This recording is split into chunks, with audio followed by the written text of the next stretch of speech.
All right, so where we left off, we were looking at groups and kind of how to use groups to kind of make things work better. In this video, I'm going to talk about the properties and how they work, and then look at a couple of issues that we can kind of fix and change with the properties. So before we're going to go into the constraint that's holding the body and cloth together, let's look at the vellum cloth constraint, because it basically has all the things that we need to make a nicer cloth.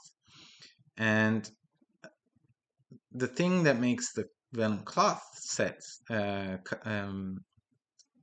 bit different is that we get a lot of things that belong to like the way that cloth would behave. But what I want to talk about is before I talk about the mass and all of these things, and I won't get into much detail here at this point because it's more about learning the logic behind the way it works than each parameter what it does, because it pretty much is similar to Maya. You just gotta kind of play around with it and learn the slight differences. The way that it because the way it calculates things is a little different, because it's like calculates overall the system.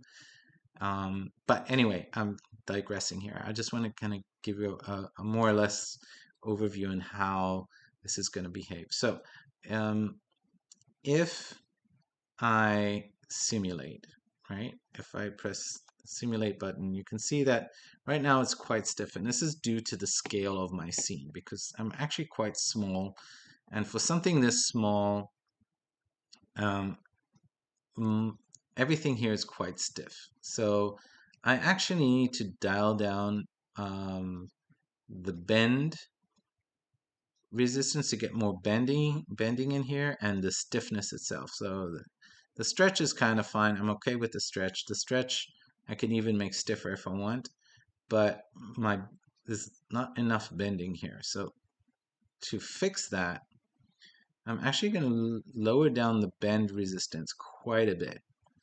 So I'm just going to go down here and go to the first frame, and you can see that already I'm getting more shape to this, and it's quite stretchy. So I'm going to go over here, and instead of times 10, let's do it like times 10,000. So let's see that, and we should start getting something a little less stretchy. I could also up the dampening a bit to, let's say, 0.1 and see the difference there. And you can see that it pretty much dampens it. I mean, it kind of don't get that bounce anymore. So maybe not 0.1, but 0.01. And then let's stiffen this up. Let's make that 10, so it's still a little stretchy. So it gets like that. And then let's see, compression. I'm just going to give it default compression. So let's have a look.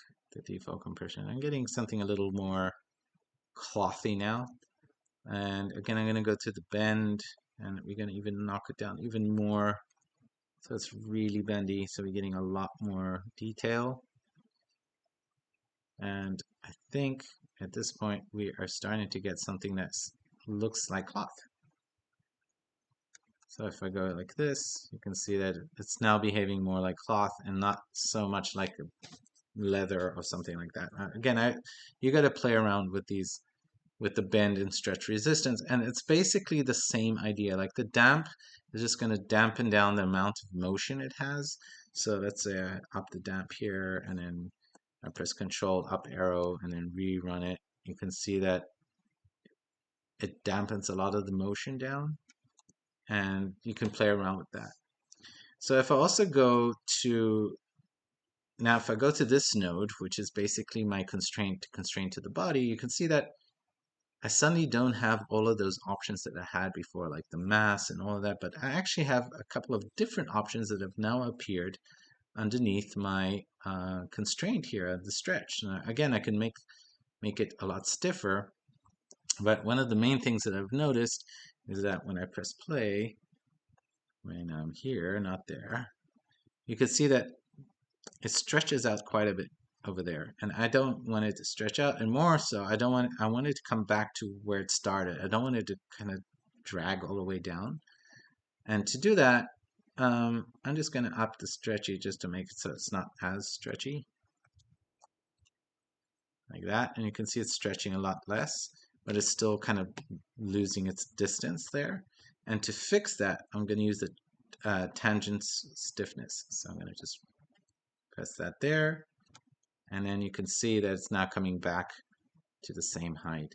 And voila, I got a lot more control. I could also, work on, turn on the compression here as well, and then get a different result altogether. And you can just keep on playing with this and change the amount over here each time, and even the amount here is just the amount of times it's calculating up to get a more rounded, a better calculation overall.